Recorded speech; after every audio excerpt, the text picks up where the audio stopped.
My name is Michael, and I'm a network engineer with ESnet, and I'm also a NANOG spokesmodel. A lot of you may not realize, a lot of people don't know that you can actually volunteer to be a NANOG spokesmodel. So, I work for ESnet, and we are the network that connects all the US national labs for the US Department of Energy.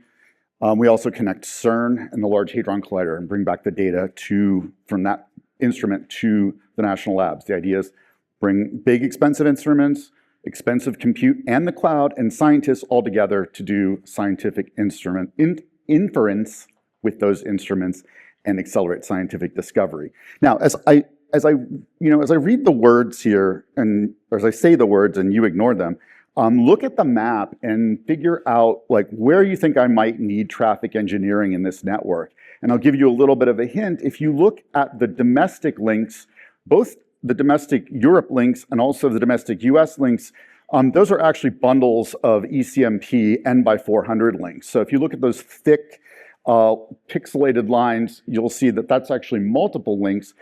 But if you look over at the links between the US and Europe, the transatlantic links, you're going to notice that they have differing pixel widths, which obviously means they have different bandwidths. Otherwise, we wouldn't put them with different pixel widths.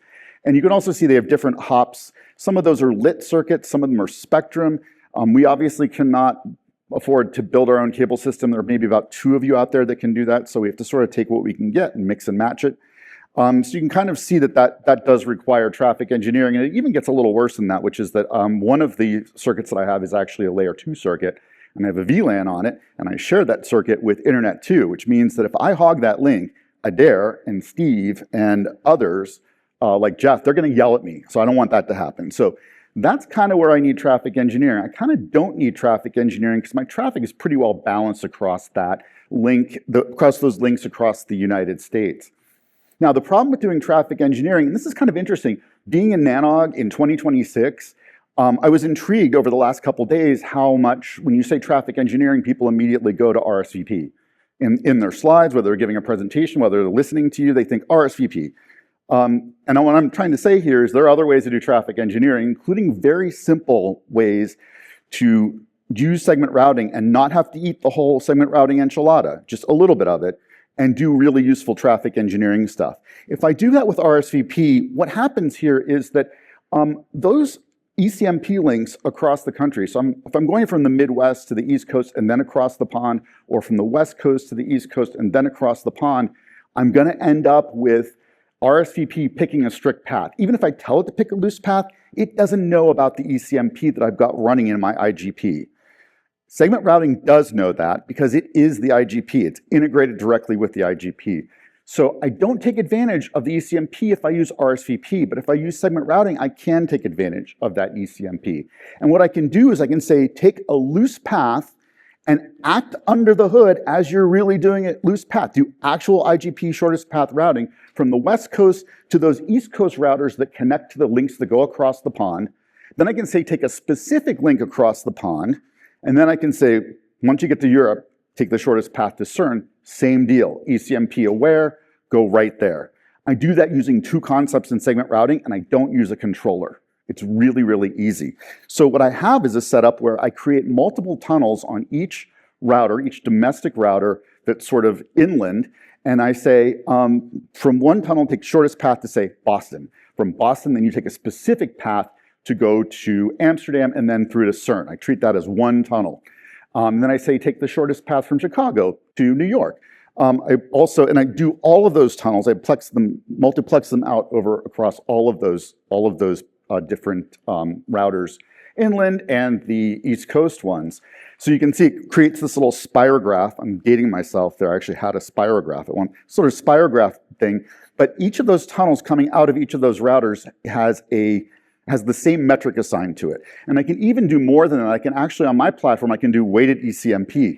So each of those links coming out of each of those routers all the way on the left, each of those links has a weight assigned to it, and those tunnels will then balance traffic according to the link. So I don't have to do it 50-50, I can do it 60-40, or I can do it 30-30, 10-10, 10-10. However you want to do it, you can make it work. And it's also important to remember, if you look at those tunnels, the links between, say, Seattle and Boston All of those, that's actually, that one blue link is really a bunch of ECMP bundles underneath it. So I've got 2 layers of ECMP working. Now I've got the weighted ECMP of each LSP tunnel, and then I've got all the ECMP that's running underneath it. Does it work? Yes. Why would I be giving a lightning talk if it didn't work? All right, so I'm gonna show you, this is a graph of SNMP, and what it has is the green part is SNMP, the stack graphs are actually net flow, and what you can see are some top talkers in the listing underneath the graph, and you'll see one of them is CERN to Vanderbilt. Now, you might say, I thought Internet 2 did all the university traffic, and for the vast majority of use cases, they do. There's one use case where we do some of the university traffic, just a little bit, which is the LHC to certain universities, which are actual participants in the LHC experiments. So that's why ESnet handles that traffic. I just want to make that very clear. If you want to talk about university traffic, Internet 2 are your folks. So, but in this case, you see that CERN to Vanderbilt. That's a top talker there. You see it again on this other transatlantic link. So I'm looking at 2 different graphs, 2 different transatlantic links. Now you can see I'm muxing the traffic across those 2 links. And then you look, here's another one, CERN to Vanderbilt. And then you look at this one, there's no CERN to Vanderbilt. And there's actually very little traffic on it all. This is, again, the one that Steve's going to yell at me if I put too much traffic on it. So you can see I put very little traffic on it because I don't want to get yelled at. So that's the one where I tell the traffic, don't go there, and it doesn't go there. Same thing here. We have traffic down to this link it can use, this link it can use. And so then what I decided to do when I saw these top talkers showing up, I said, well, I'm going to use spreadsheet technology, and I'm going to try to figure out if the weights that I have assigned to each tunnel are actually matching the traffic. It turns out that the LHC data flows are very amenable to this type of traffic engineering, and you know that because if that's the case, then columns D and E in this link should be, the spreadsheet should be very similar, which they are. I was actually kind of surprised at how well this worked out. So it was actually really cool. You might also be saying to yourself, oh, another cool thing about this, I bet, is the kind of trace routes that it produces, because you've got the ECMP across the LSPs, and then each LSP has its own ECMP inside it. And the answer is, yeah, it produces really nice trace routes. I love these. So what else did I learn about this? Well, the most important thing is you can do segment routing in a really simplistic way. You don't have to eat the whole enchilada. You can, in fact, do it without a controller. Everyone thinks, oh, you need a controller to do anything useful with segment routing. No, forget it. Don't listen to those people. You can do it without a controller, and you can do it with just 2 concepts. If you look at how I structured it, I said, go to this router, go to Boston. That is using a node SID in the parlance of segment routing. A node SID is simply a loopback. It's basically the equivalent of the loopback address for the router. Then I say take an adjacency SID. That is the equivalent of an interface or a link coming off that router. So I actually say node SID, totally loose path, adjacency SID, strict path, and then loose path to the destination router. It's very, very simple, and there's a lot that you can do with very, very little. There's no binding SIDs. There's no anycast SIDs. There's none of that other stuff that they tell you all about in segment routing classes, and they tell you all about segment routing talks at NANOG. You don't need to worry about that stuff. You can do some interesting stuff without using those things. You can use them if you want, but you don't have to. So I kind of think of traffic engineering as something like a Band-Aid. It's not something you need to do everywhere. I think a lot of the talks we give about traffic engineering kind of assume, well, once you do it, just eat the whole thing. Just do the whole thing. And I think you actually don't necessarily need to do it, because you can all pat yourselves on the back. You've provisioned and developed and designed really good networks. Shortest path routing works really well through the vast majority of your network. And so you really don't need to do it.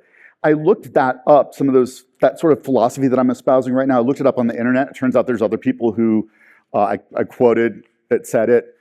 So I felt like, when you're doing something, you've already been doing something, and somebody says, oh, that's the right thing to do. You've already been doing it. That's great. I felt pretty good about that.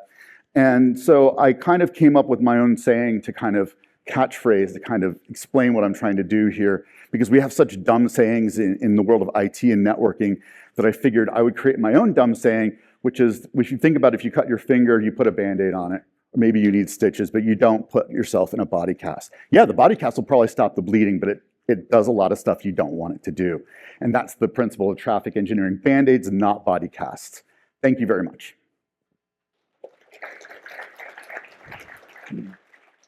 Oh, and by the way, there is a 1-hour version of this presentation, 6 times longer, 6 times better. So it's that link. When you download the slides, go ahead and click on it.